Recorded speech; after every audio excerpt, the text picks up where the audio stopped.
രാസലഹരി കേസിൽ യൂട്യൂബർ തൊപ്പി ഒളിവിൽ. Flash back.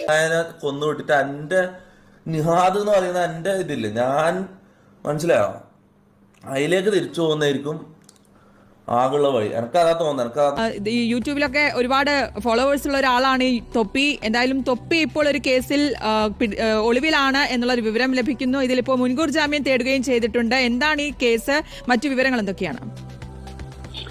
Palarivattom police register ചെയ്ത കേസാണിത്.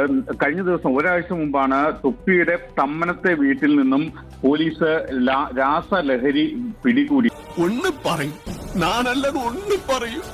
പോലീസ് പാലാരിവട്ടം CA എന്നോട് പറഞ്ഞിട്ടുള്ള കാര്യങ്ങൾ ഞാൻ ഇവിടെ പ്ലേ ചെയ്യാം.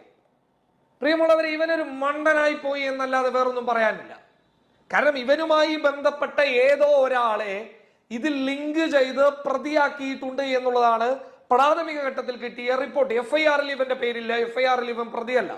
കോടതിയിൽ പോലീസ് സമർപ്പിക്കാൻ പോകുന്ന റിപ്പോർട്ടിലും ഇവൻ പ്രതിയല്ല എന്നാണ് എനിക്കറിയാൻ വേണ്ടി സാധിച്ചത്. പിന്നെ എന്തിനാണ് തൊപ്പി ഇങ്ങനെ ഒരു മണ്ടത്തരം കാണിച്ചത് എന്നുള്ളതാണ് എനിക്കറിയാം. ആള് ശുദ്ധ പാവ, ഉള്ളിൽ ഒന്നുമില്ല. അതാ ഇങ്ങനെ എനിക്ക് കിട്ടിയ ക്ലിയർ റിപ്പോർട്ട്, ഞാൻ വെറുതെ പറയുന്നതൊന്നുമല്ല. വളരെ ക്ലിയർ ആയിട്ട് പാലാരിവട്ടം പോലീസ്, പാലാരിവട്ടം CA എന്നോട് പറഞ്ഞിട്ടുള്ള കാര്യങ്ങൾ ഞാൻ ഇവിടെ പ്ലേ ചെയ്യാം. പ്രിയമുള്ളവർ, ഇവനൊരു മണ്ടനായി പോയി എന്നല്ലാതെ വേറൊന്നും പറയാനില്ല. കാരണം ഇവനുമായി ബന്ധപ്പെട്ട ഏതോ ഒരാളെ ഇതിൽ ലിങ്ക് ചെയ്ത് പ്രതിയാക്കിയിട്ടുണ്ട് എന്നുള്ളതാണ് പ്രാഥമിക ഘട്ടത്തിൽ കിട്ടിയ റിപ്പോർട്ട്. FIR-ൽ ഇവന്റെ പേരില്ല, FIR-ൽ ഇവൻ പ്രതിയല്ല. കോടതിയിൽ പോലീസ് സമർപ്പിക്കാൻ പോകുന്ന റിപ്പോർട്ടിലും ഇവൻ പ്രതിയല്ല എന്നാണ് എനിക്കറിയാൻ വേണ്ടി സാധിച്ചത്.